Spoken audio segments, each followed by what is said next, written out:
कि वो स्पायरोचिट्स वैसी फैमिली है कि जिसको हमें ग्रो करने के लिए कोई भी आर्टिफिशियल मीडिया की जरूरत नहीं है, मीन्स कि उसमें ग्रो नहीं होगा. That is not a nature of the spirochetes and their family and their subspecies. Okay, उसको ग्रो करने के लिए क्या चाहिए, तो एनिमल इनोकुलेशन चाहिए. जैसे जिस तरह से हम वायरस को इनोकुलेशन करते हैं उसी तरह से. Culture in the growth characteristic means की जो सेल कल्चर मीडिया है उसको हम यूज कर सकते हैं. जैसे multiply in rapid in chick embryos and survive for the several month in infected blood और द कल्चर. मीन्स की कितने डिग्री पर वो सर्वाइव हो सकता है. That is a optimum temperature to surviving form for the 44 degree centigrade to several for the month. बहुत month तक वो क्या होता है, इन्फेक्टेड ब्लड में भी वो सर्वाइव कर सकता है. और ब्लड रिलेटेड का कल्चर मीन्स कि उसको क्या बोलते हैं, एनरिचमेंट मीडिया. बट यहाँ याद रखना, यहाँ अगर मीडिया की बात नहीं हो रही है. Okay, it in some ticks but not the lice can pass from generation to generation. Means हम समझ लो कि कोई एक बोरेलियर स्पीसीज है जैसे कि टिक्स. टिक्स कैसे हमने देखा था कि टिक्स ट्रांसमिटेड एंट्रोपोड वेक्टर के द्वारा जो ट्रांसमिट होता हुआ डिसऑर्डर जैसे कि रिकेटिशियल family.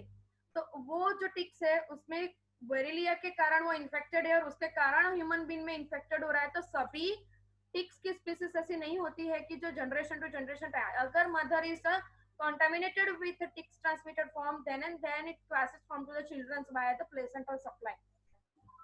That is the microscopical appearance of the borrelia. That is the irregular form. बहुत लूज है उसका मोस्ट, आप देख सकते हो उसका कर्व कितना है, तो लूज है. उसका एंडिंग पोर्शन क्या है स्टूडेंट्स, वेरी शार्प है और वो स्पाइरल शेप में है.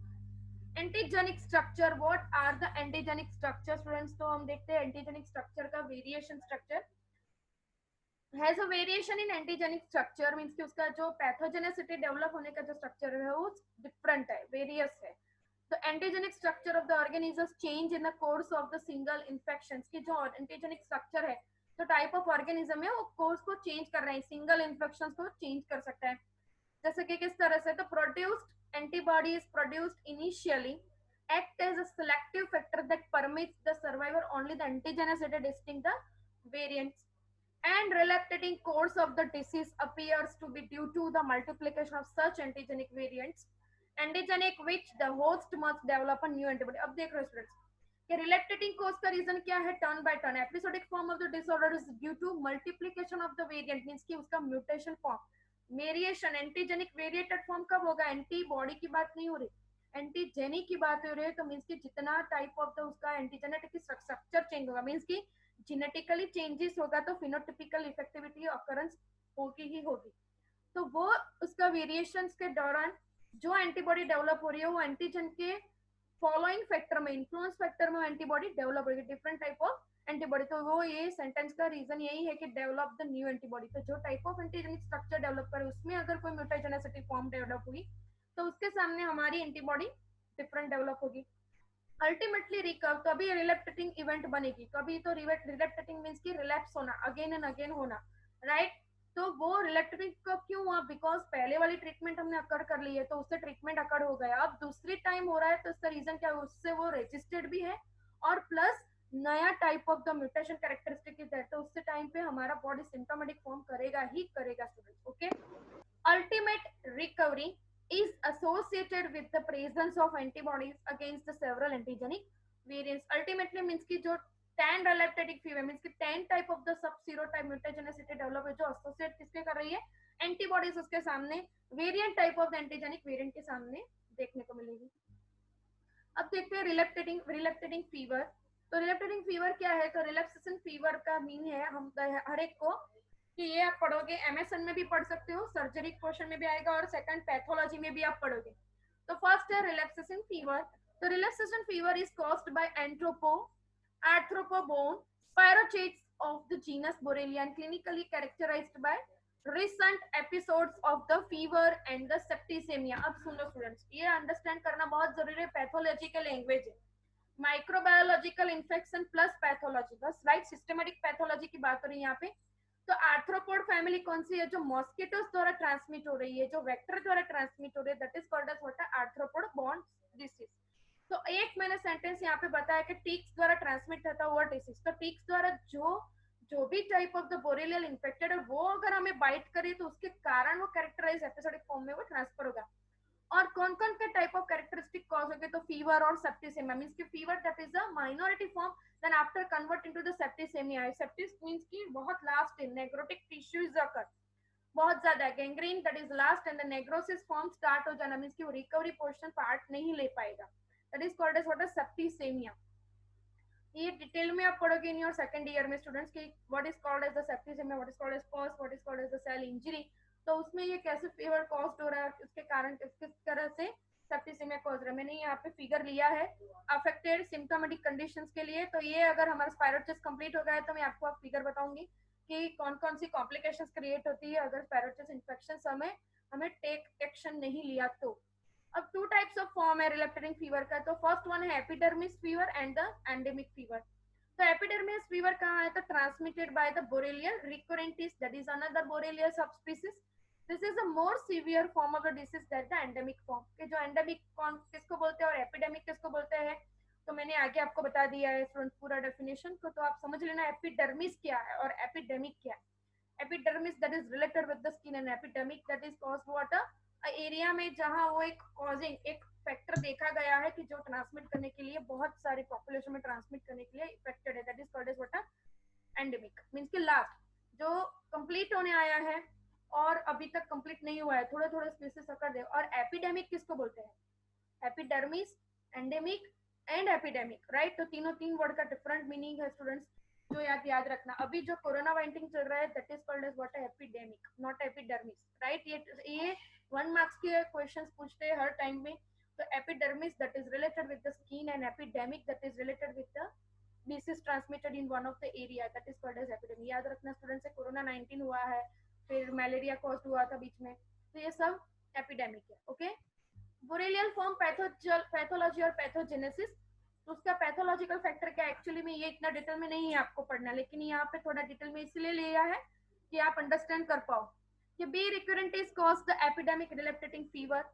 What are the pathological form, तो रिकरिंग कॉज एपिडेमिक फॉर्म हो रहा है जो रिलेप्टेटिंग फीवर को कॉज कर रहा है, राइट। एपिडेमिक की बात हो रही है, ट्रांसमिटेड बाय द लाइस, के जो लाइस है that is arthropod forms and the ticks, ticks जैसा था वैसी तरह से वेक्टर है लाइस के, वो लाइस अगर इन्फेक्टेड होती है और वो अगर हमारे कम्युनिकेट फॉर्म में आती है और उससे हमें ट्रांसफर, सभी लाइस इन्फेक्टेड नहीं होती है, जो यही इन्फेक्टेड है, सभी माउस इन्फेक्टेड नहीं होते हैं, राइट स्टूडेंट्स। कि जो प्लेग करता है तो यार्सिनिया बैक्टीरिया प्लेग को इन्फेक्ट करता है, वो हमें जाके बाइट करेगा तो वही इन्फेक्ट करेगा प्लेग को।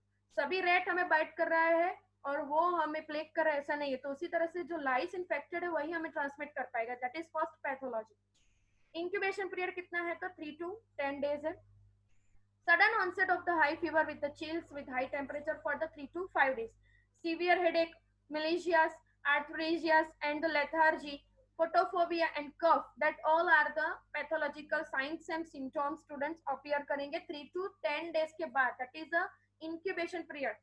What is called as incubation period? कि अगर हमें infection हुआ तो उसके बाद उसका साइंस एंड सिम्टम्स इतने डेज के बाद, इतने पीरियड के बाद हमारी बॉडी में कॉज होगा, that is called as what incubation period.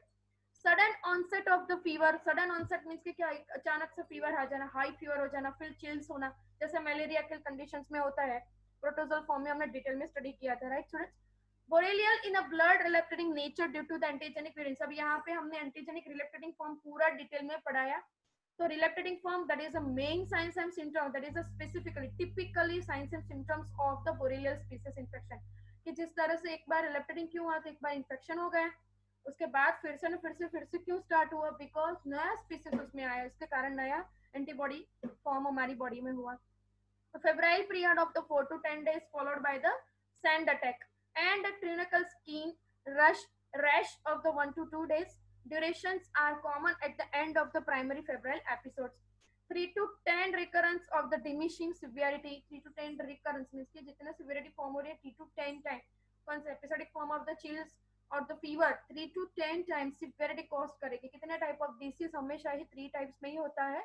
In your nursing language students, we understand focusly perfectly कि mild, moderate and severe. So that is the last portion, that is severity cause. तो 3 to 10 occurrence diminished होगा, means 3 to 10 occurrence अगर 10/10 होगा तो वो किसको hinder कर रहा है, मीन्स किसको वो हमें लाइट दे रहा है, तो वो सिवियरिटी कॉस्ट को लाइट दे रहा है, मीन्स कि वो हमें समझ जाना चाहिए कि सिवियरिटी के पास जा रहा है। जैसे हमने एसटीडी टाइप ऑफ देखा था कि वन ऑफ द स्पीसीज थी हमने लास्ट की जो एसटीडी टाइप ऑफ डिसीज थी, तो उसमें देखा था कि किस तरह से वो ट्रांसमिशन होता है। ओके स्टूडेंट्स, और उसमें कौन कौन सा प्रिवेंटेड फैक्टर्स हमें मेजर करना रहता है।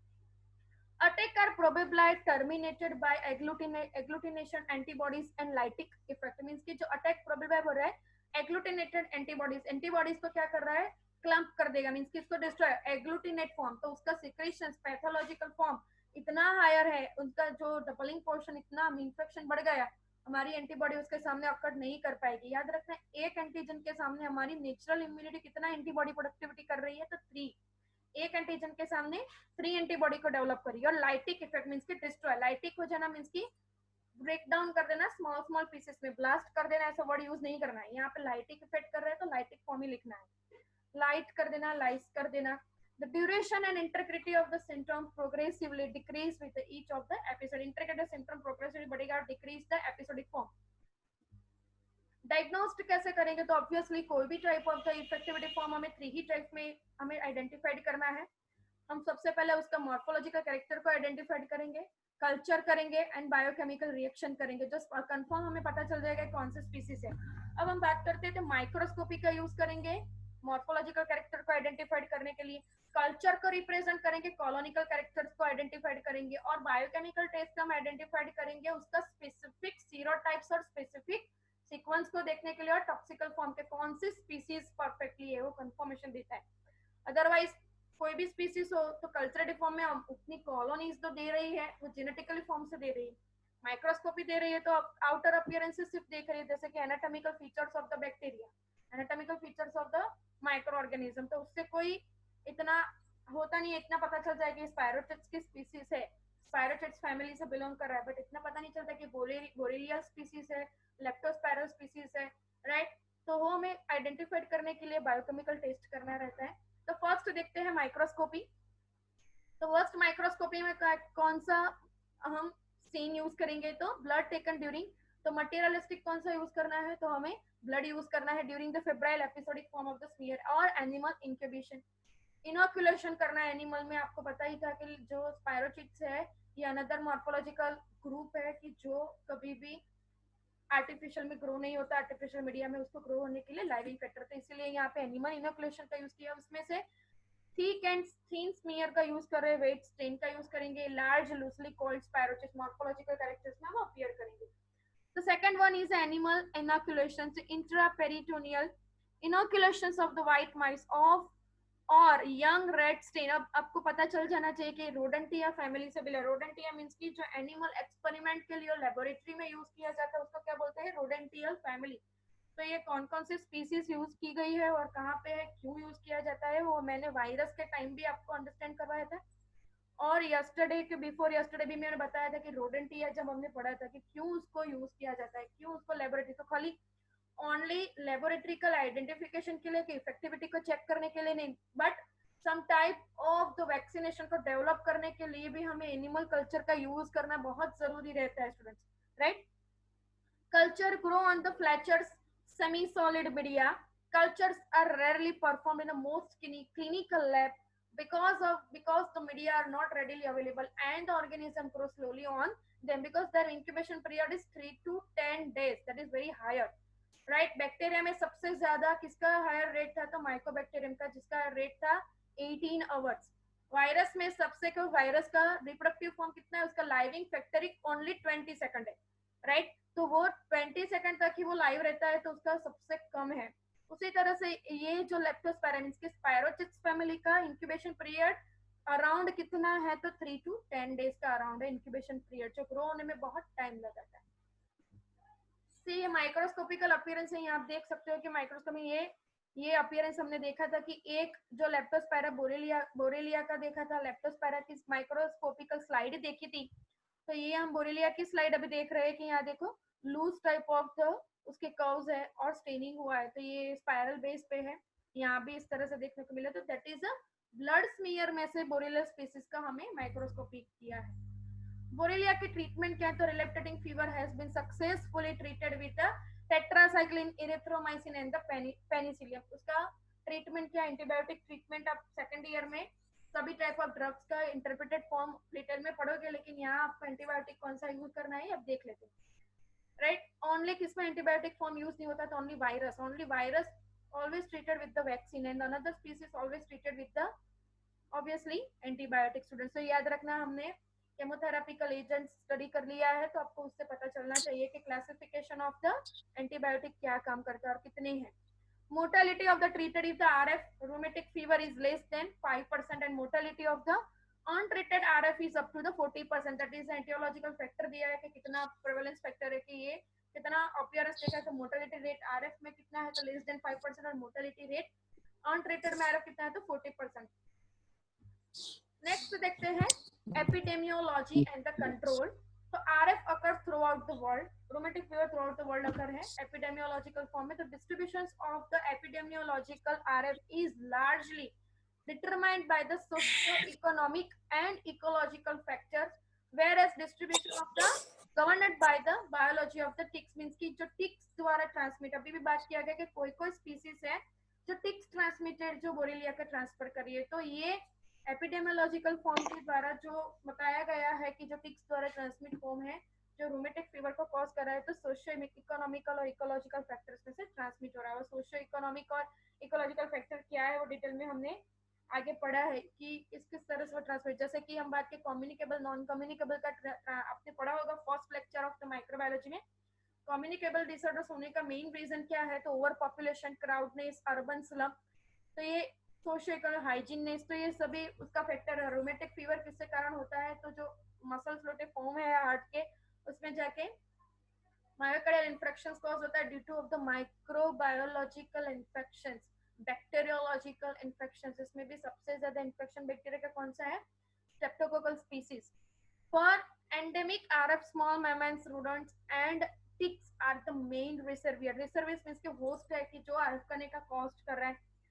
For epidemic humans are the only the host means कि जो जिसको ट्रांसमिट हुआ है, जैसे कि जो ह्यूमन है उसको कैरियर द्वारा ट्रांसमिट हो गया है, तो वो जो कैरियर है वो होस्ट बनेगा और दूसरे को वो क्या बनाएगा, इन्फेक्टेड करेगा। तो ये उसकी बात हो रही है। Advance avoidance of the exposures to ticks and lice in डिस्लोरेस मींस कि क्लीनिनेस और द इंसेक्टिसाइड्स, इसको उसका कंट्रोल कैसे करना चाहिए। जो टिक्स है, लाइज है जो ट्रांसमिट कर रही है, तो उसको हमें क्या करना चाहिए, डिस्ट्रॉय करना चाहिए इंसेक्टिसाइड से, इसकी इंसेक्ट्स को करने से साथ। Elimination of the arthropod vector where insecticides can be used to dwelling and surrounding the area। जहाँ जहाँ arthropods vectors develop होते हैं वहाँ इंसेक्टिसाइड्स हमें अप्लाई करना चाहिए कि जिसके कारण ड्वेल करना चाहिए। ड्वेल मीन्स कि जो जो जहाँ जहाँ जो पोर्शंस को ड्वेल करने का रीजन यही कि ड्रीप तक उसको हमें इंसेक्टिसाइड्स को हमें देखना है, तो डिसइंफेक्टिसाइड्स करेगा और टिक्स और लाइस को वो एंथ्रोपोड वेक्टर्स को वो किल कर देगा, जिसके कारण वो वेक्टर ट्रांसमिटेड ना हो सके।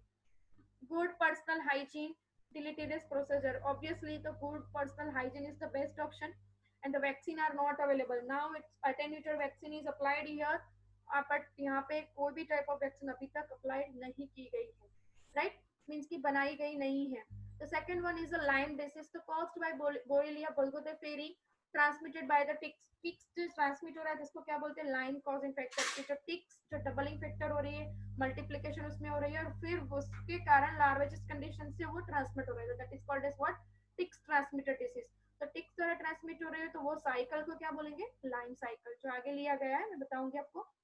Lyme's disease named after the town of the Lyme, that is some hypothetical historical form, the quantity where the cluster of the cases in children were identified, transmitted by the bite of the small rodent ticks, means कि जिसकी species है ticks की, जो specific species है वो species अगर उसमें infection होगा और वो हमें बाइट करेगी तभी बोरेलिया बर्गोदोफेरी ट्रांसफर होगा, राइट।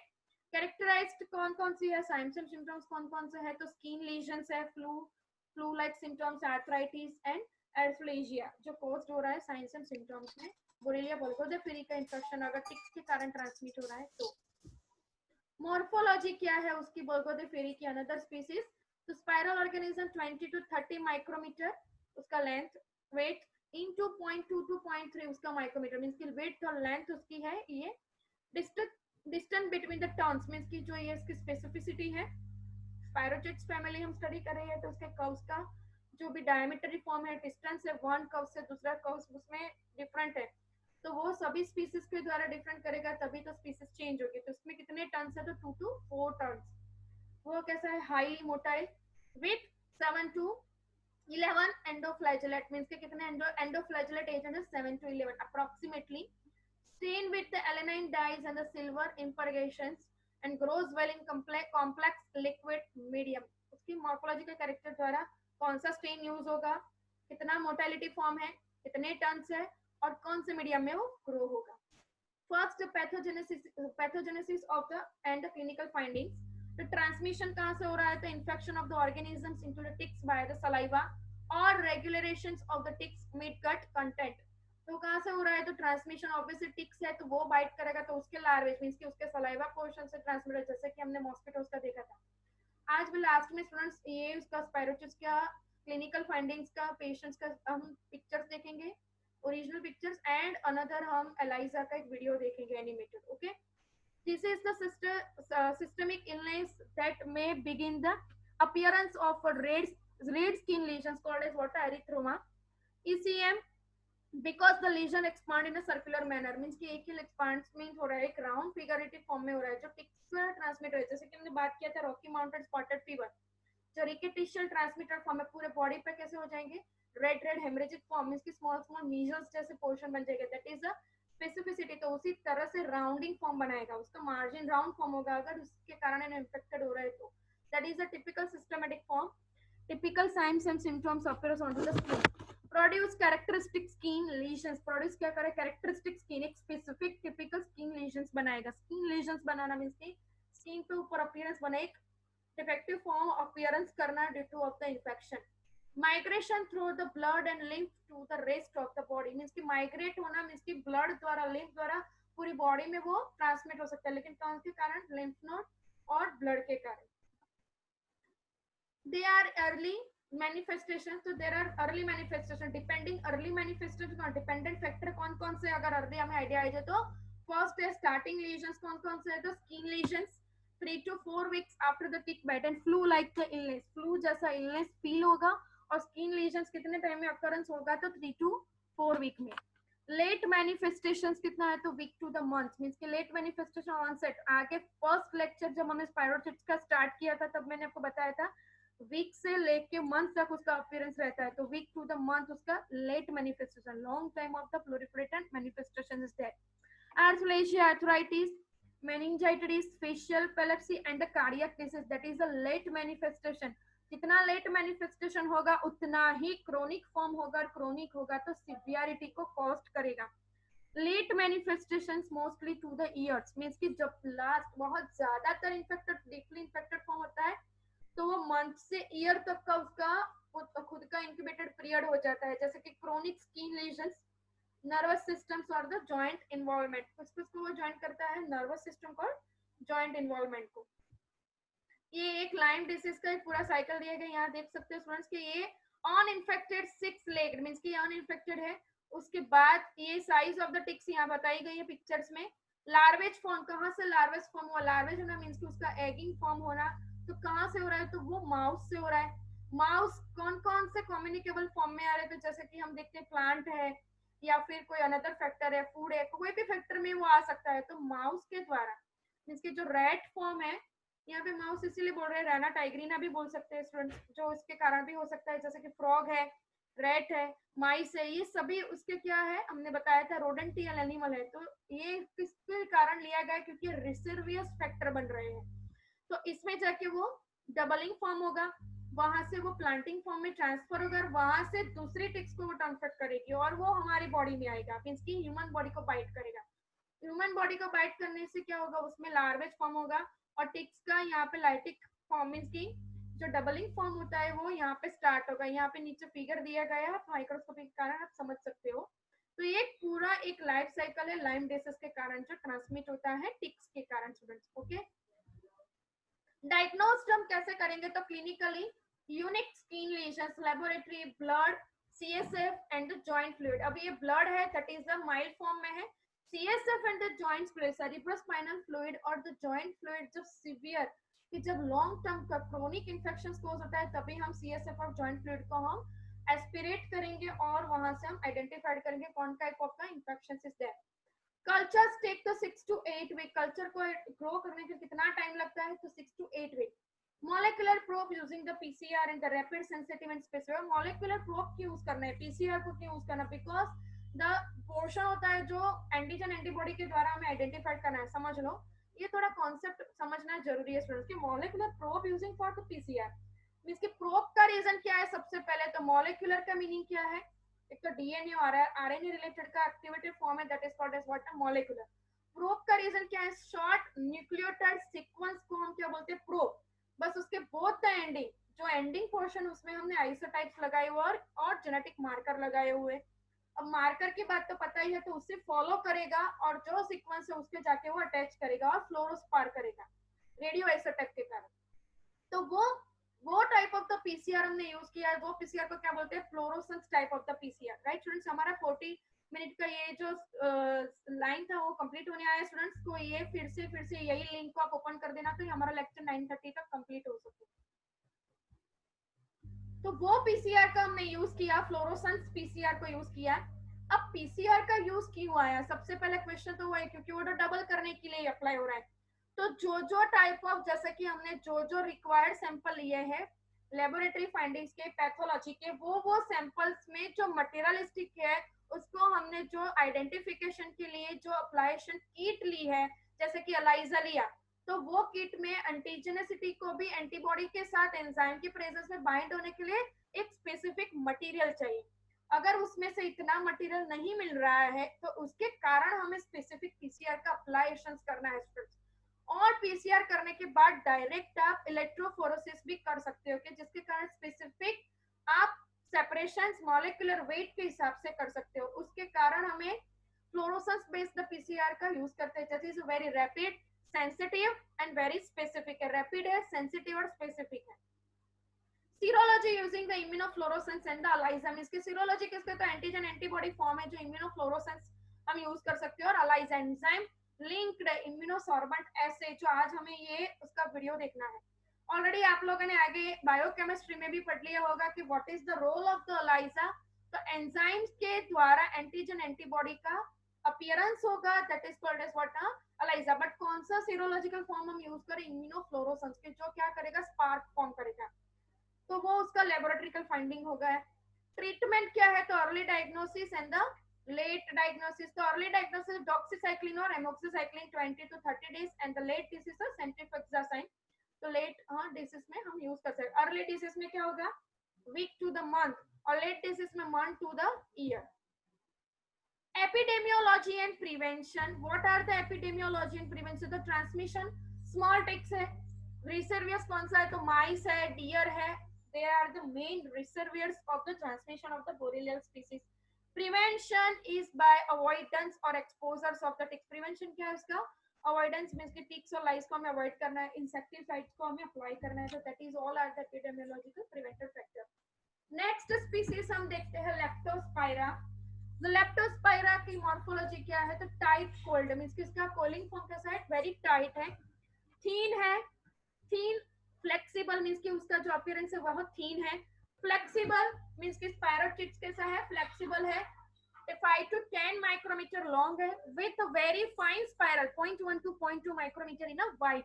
मींस कि उसका जो morphological character very tight, means कि कॉइल कैसा है, वेरी टाइटली, मींस कि एक कॉइल के बाद दूसरा coil evenly but very near by, flexible and 5 to 15 micrometer long, that is the diameter of the leptospira, with a very fine spirals 0.1 to 0.2 micrometer in a wide. On end is taken often bent forming the hook, means कि hook like appearance, वो वहाँ पे hooking form हो सकता है, उसका hook like appearance की जो उसके साथ stick हो सकता है। Hence very thin and axial filament है, very thin है कि वो very thin, उसकी स्पेशलिटी है किसकी, लेप्टोस्पाइरा की। Not readily stain but can be silver impregnate, किसके स्टेन के कारण इम्परगेट होता है, सिल्वर स्टेन इम्परगेटर, और जिम्सा, इसमें जिम्सा स्टेन यूज नहीं होता, इसमें सिल्वर इम्परगेटर स्टेन को हम यूज करेंगे लेप्टोस्पाइरा को हम स्टेन करने के लिए। सी यहाँ पे हमने माइक्रोस्कोपिकल अपीयरेंस लिया है, दैट इज अ मोडियल फॉर्म्स मीन्स कि जो कोल्ड है यहाँ बहुत नियर बाय है उसका, आप देख सकते हैं यहाँ फ्लेक्सिबल फॉर्म है, उसका एंडिंग फॉर्म कैसा है, ब्लंट है, बट जो कोल्ड है वेरी नियर बाय है। कल्चर क्या है उसका, ऑब्वियसली आइडेंटिफिकेशन, तो grows aerobically, obviously aerobically strictly grow in a oxygenated form supply of the condition because it's a strictly aerobic। 28 to 30 degree centigrade serum containing semi solid media, Fletcher's media में 28 to 30 degree centigrade में वो aerobically grow हो रहा है। Pathology and clinical findings, what are the pathology and the clinical findings students of the leptospiral species and the Leptospira. तो हम समझ लेते हैं स्टूडेंट्स कि this is the disease is acquired by contact with the urine of an infected animals और injection of the contaminated food और the water. Leptospira communicable form से आ रहा है, जैसे कि देख सकते हैं एक्वायर्ड मींस कि आउटर फॉर्म के कांटेक्ट के कारण, जैसे एनिमल यूरिन इन्फेक्टेड है, इंजेक्शन कंटामिनेटेड उनके द्वारा, एनिमल यूरिन के द्वारा था, तो फिशिस के द्वारा जो कंटामिनेटेड वाटर है, कंटामिनेटेड फूड है, जो हमारे कम्युनिकेबल फैक्टर में आएगा तो पैथोलॉजिकल साइंस और सिम्टम्स अपीयर होगा। It is more a disease of animal and other than the main. Infections can vary from asymptomatic to the fulminant. The CNS, liver and a kidney are the most commonly infected. Means कि जो systematic pathological appearance signs and symptoms में दे रहे हैं तो कौन सा है, CNS है, liver है and kidneys में mostly commonly infected देखने को मिला है। Many infections are mild and asymptomatic, बहुत सारे इन्फेक्शन ऐसे जैसे कि माइल्ड है और सिम्टोमेटिक फॉर्म है। उसका इंक्यूबेशन पीरियड कितना है, तो 1 to 2 वीक्स है। Febrile onset with the spirochetes into the blood, then establish in several symptoms किस किस में देखने को मिला है, तो जैसे कि किडनी है, लीवर है, उसमें देखने को मिला है, right. Result into hemorrhage and organ dysfunction. अब हेमरेजिक फॉर्म किस तरह से, तो severity form of the blood site organ में जाके वो सेल्स में डैमेज कर गए, तो वो हेमरेजिक मींस की इंटरनल हेमरेज। हेमरेजिक फॉर्म होना मींस की जो सेल फॉर्म है उसको वो रप्चर कर रहा है, कि जिसके कारण लीकीनेस डेवलप होगी, इसको क्या बोलते हैं, हेमरेजिक फॉर्म।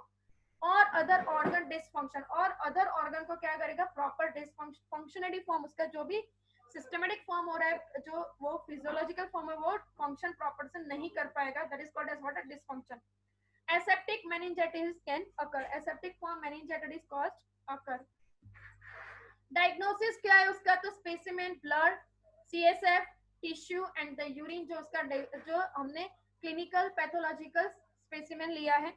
माइक्रोस्कोपी क्या है, तो dark field examination show the Leptospira.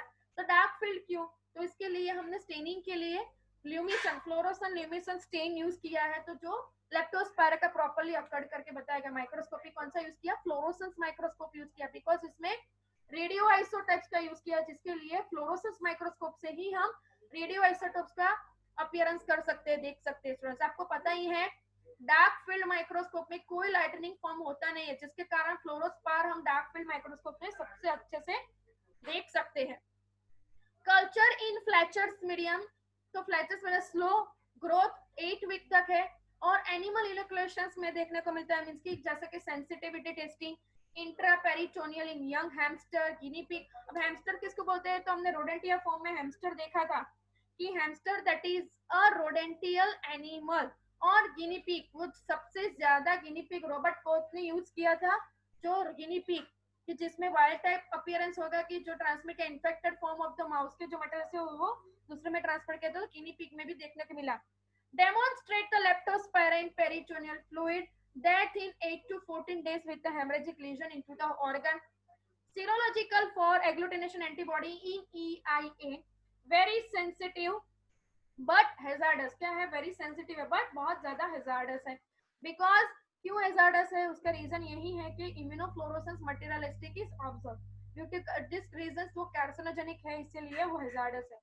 hazardous word उसको ही लिखा जाता है वो ट्रांसमिटेबल बहुत हार्श कंडीशन में हो तभी उसको हैजार्डस बोलते हैं, डेंजरस नहीं बोलते, हैजार्डस बोलते। डेंजरस किसको बोलते हैं, कोई लिक्विड के साथ आप काम करें, जैसे कि एसिड है या कोई ऐसा सब्सटेंस केमिकल है, तो उसको डेंजरस फॉर्म। बस hazards is what, that is a radio active labelled के साथ अगर काम करो तो उसको हैजार्डस बोलते हैं।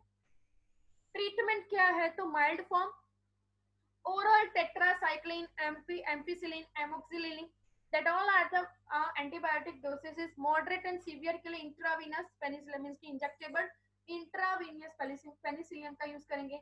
Epidemiology and control, what are the epidemiology and control in for, तो mainly animal infection and human are accidentally infected.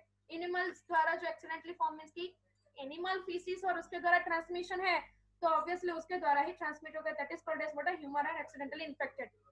Rats, mice, rodents means की रेट्स है जो रोडेंटिया फॉर्म से बिलोंग कर रहा है, वो रेट्स और माइस की बात हो रहे हैं। Swine, then dogs and the cattle are the principal source of infection, because ये एनिमल के फीसिस और यूरिन के द्वारा ट्रांसमिट हो रहा है, तो ऑब्वियस रीजन है कि एपिडेमिक कंट्रोलिंग फॉर्म उसके कारण ही ट्रांसमिट हो रहा है। यहाँ नेक्स्ट देखते हैं, दे एक्सक्रीटेट लेप्टोस्पायरिन यूरिन फीसिस, कि वो लेप्टोस्पायरस फीसिस उसके यूरिन और फीसिस में से वो बाहर कॉज कर रहा है, मींस के एक्सक्रीट कर रहा है। Leptospires survive in a stagnant water and several weeks, means कि जो लेप्टोस्पायरा है वो रुका हुआ जो वाटर है, मींस की स्टैग्नेंट मींस की स्टेडी है, वो जो वाटर है, जैसे कि हम बोल सकते पाउंड है, तो वो सब स्टैग्नेंट वाटर को बोलते हैं, उसमें बहुत बहुत वीक तक, वो सेवरल वीक तक वो सर्वाइव रह सकता है।